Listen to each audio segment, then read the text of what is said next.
Hey guys, welcome to our next installment here in our video lectures. And if we review back from last time, we were thinking about how a lot of our discussions were based on the rise of immigration and urbanization here in the United States during the Gilded Age.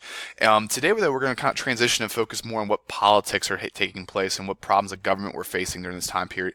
And there will be some bleed over, some meshing between the industrialization factor of this and the urbanization factor of this.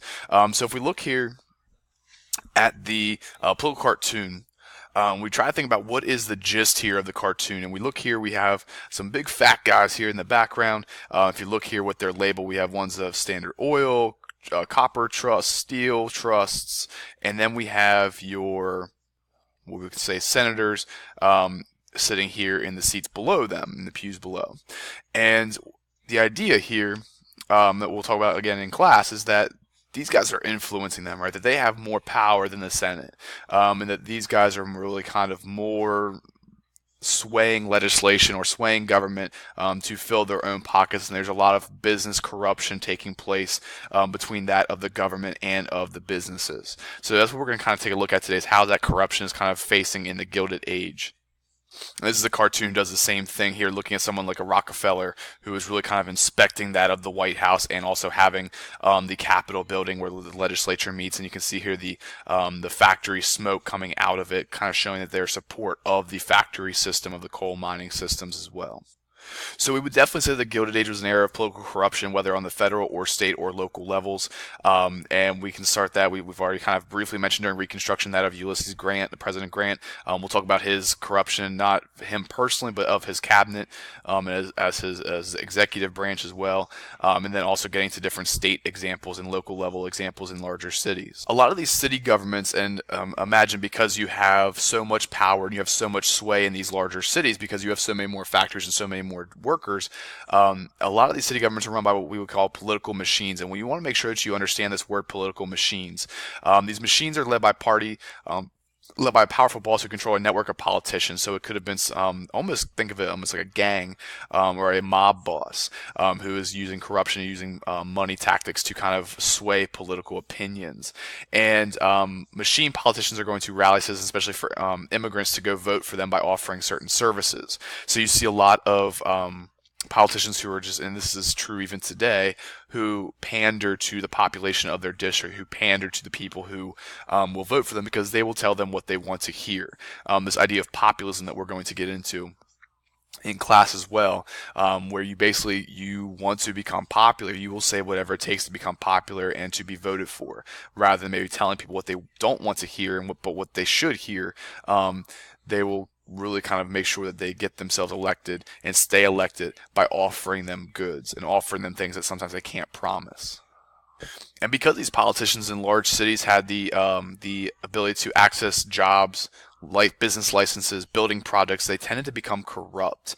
And you can see here some of the examples of here. I like this little cartoon. You see the guy sitting on what's called the machine. He's a politician here from Chicago, and he's just sucking in campaign funds, smoking his big cigar. And the idea is that if you needed to go through him, you were going to have to give him something. So if you wanted to start up a business or you wanted to do something in Chicago, you were going to need his approval. And what did you need his approval for? Probably campaign funds, which means money, or some sort of pro quo in order to make it or to get his approval to allow you to construct in his city. A lot of politicians were using fraud to win elections. Chicago is another one where this is big into. Either taking bribes or having voter fraud. There's been examples of dead people voting in certain cities. This is an example. Again, Chicago being a city where this is prominent in, or has been prominent in the past, to allow for the same politician to be reelected or the same party to be reelected over and over and over again.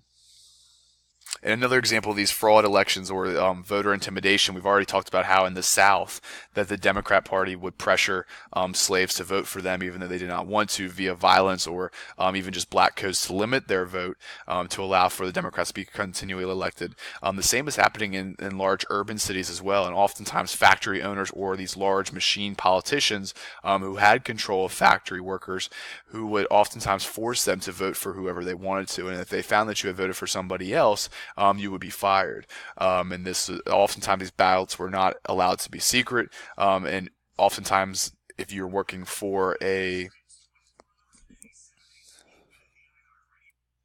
Oftentimes, if you worked for these unions, you were supposed to support whoever the union supported, and if you didn't, then you would be subject to being fired or subject to being fined or whatever punishment that they might give out. So, oftentimes, these elections were fraudulent in the fact of either having voter suppression or actually false votes. And one of the most notorious people from these politicians in New York City was Boss Tweed. And we'll talk a little bit more about Boss Tweed in class, but just understand that he is kind of the politician machine, somebody who is a corrupt person who is kind of rolling the New York politics and really kind of controlling that at Tammany Hall. And again, we'll talk about that a little bit more in class.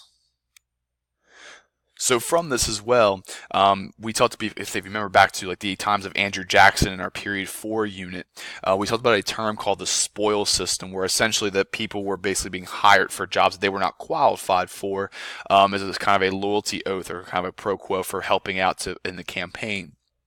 The same kind of thing is happening here, where you have positions as whatever they are, were appointed more as rewards to loyalty rather than for those who are merit-based systems. So the Congress is going to pass what's known as the Pendleton Act in 1883 that created a merit-based exam for most civil service jobs within the federal government. So trying to get out of that idea of the spoil system and getting more into a merit-based system for federal jobs.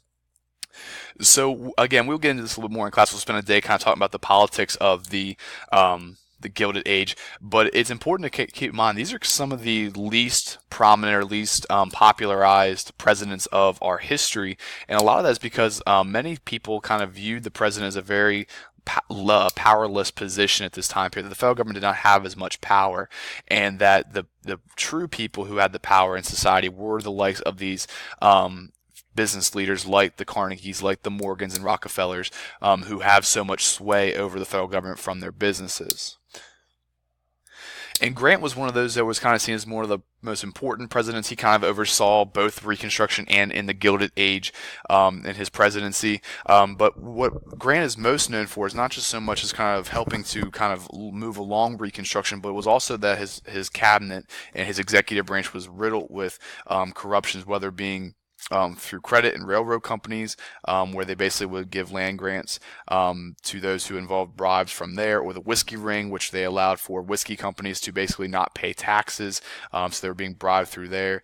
And even though Grant was never tied to this of knowing anything, the people within his cabinets and within his executive branch were, and it really kind of plagued his presidency.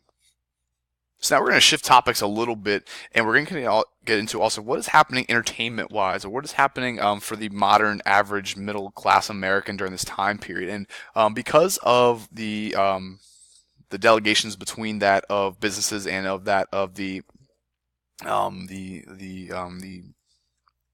labor unions, that there's going to have a little bit more time for leisure, a little bit more time to do things like go to Broadway shows, go to professional sporting events, go to concerts and so forth, and or to travel. And because of this, we're going to see a lot more hobbies or a lot more entertainment taking place in the late 1800s, early 1900s. So let's take a look at kind of what are some Americans doing or spending time doing during this time period.